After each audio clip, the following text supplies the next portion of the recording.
ကျွန်တော်ခုပြောလာတာအဲ့ဂလူကာကွန်2020ခွန်မှာခစ်စားမယ်အဲ့ထိုးဈေးပဲသူလည်းအဲ့လိုမျိုးပိန်ဈေးပေါ့ကွာအစီချပိန်ဈေးအကောင်ဆုံးအဲ့ဒါကိုကြောင်ခုပြောလာတာအပိုင်းလေးရောက်သွားပြီဒီကောင်က triple action ရှိတယ်သူက GLP-1 ကော GIP ကောဂလူကာကွန် action ကောရှိလို့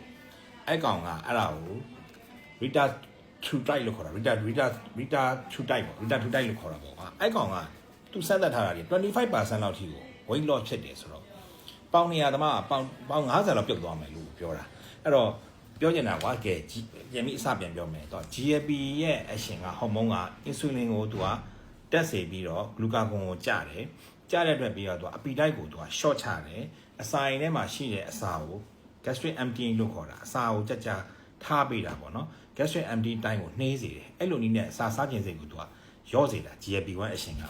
เนาะအဲ့ဒါတွေကအရင်တော့ Ozempic လို့ခေါ်တယ် semaglutide action က GLP-1 စားစားခြင်းကိုရောနေပြီးတော့အစာအိမ်ကိုဟောလုပ်ထားတာပေါ့ကွာ gastric emptying တိုင်းအစာအိမ်ထဲမှာဘာမှမရှိတဲ့အချိန်ကိုနှေးပလိုက်တာပေါ့အဲ့လိုနည်းအဖြစ်သူကအဲ့တော့ကျွန်တော်ဖြည်းဖြည်းစားလို့ပြောတာစေးမထိုးနိုင်ဘူးဖြည်းဖြည်းစားဒါကိုပြောတာเนาะ GLP action เนาะနောက်တစ်ခုကကျတော့ GIP ကကြတော့သူက insulin ကိုသူကကူညီပေးတာပဲသူက insulin ကိုပိုတက်စေပြီးတော့အဆီကိုသူကပိုကျစေပြီးတော့ GLP-1 action ကိုပိုကောင်းစေတာအဲ့ဒါကကြတော့ Tazipatide ခုပြောမဲ့ဟာက Rita True Type ကကြတော့သူက glucagon အဲ glucagon ကခုနပြောတယ်ဘန်းတာ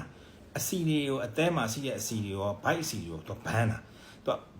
ပို့ပြီးတော့ဘန်းစေတာပေါ့နော်အဲ့ကြောင့်ဒီကောင် weight loss ကိုပိုကျစေတယ်အဲ့ကြောင့်မို့ weight ချတဲ့ဆီတွေမှာနောက်ဆုံးပေါ်ဆီတွေမှာဒီကောင်ပဲRita True Type ဆိုတော့ခါကျ try ပေါ့၃မျိုးပါတာပေါ့၃မျိုး action ပါလို့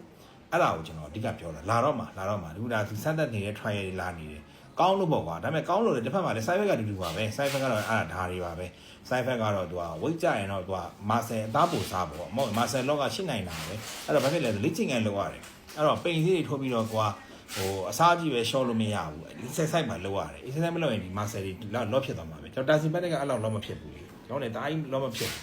လော့ဖြစ်ရင်ကျွန်တော်ဒါနည်းနည်းလေး weight လက်မောင်းလေးသေးလာရင်တော့ကျွန်တော်ဆော့ပြီလေဆော့လို့မရဘူးဒါပေမဲ့ကျွန်တော်ကတော့မတိုးတာဘူးမတိုးဆိုတော့ကျွန်တော်တိတ်မှမထိုးပြစ်တာဘူးမထိုးပြစ်ဘူးကွာအစားလေးပဲထိန်းလိုက်ရတယ်ဒီ first train နဲ့ဝင်ရောက်လိုက်ရင်တော့ weight ကနည်းနည်းကျသွားတာဘာမှတော့မခက်ပါဘူးဒါပေမဲ့ချအောင်မချမှာဒီနှစ်ထဲမှာတော့ဒီရက်လည်းမတောက်တော့ဘူးဆိုရင်တော့သိကြတယ်လေ weight ကကျသွားမှာ3လနဲ့ဒါပေမဲ့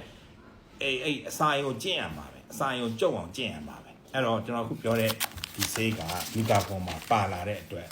เนาะRita True Type လာလိုက်မယ်အရန်ကောင်းတဲ့စီဒါပေမဲ့ခုနကပြောလို့ဒါလက်ရှိစက်တက်နေမြန်မာနိုင်ငံရောက်ဖို့တော့နောက်20ခွန်လောက်မှရောက်နိုင်တယ်เนาะဟို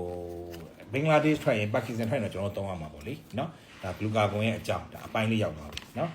welcome လုပ်ရမယ်ဆေးပေါ့ကွာเนาะ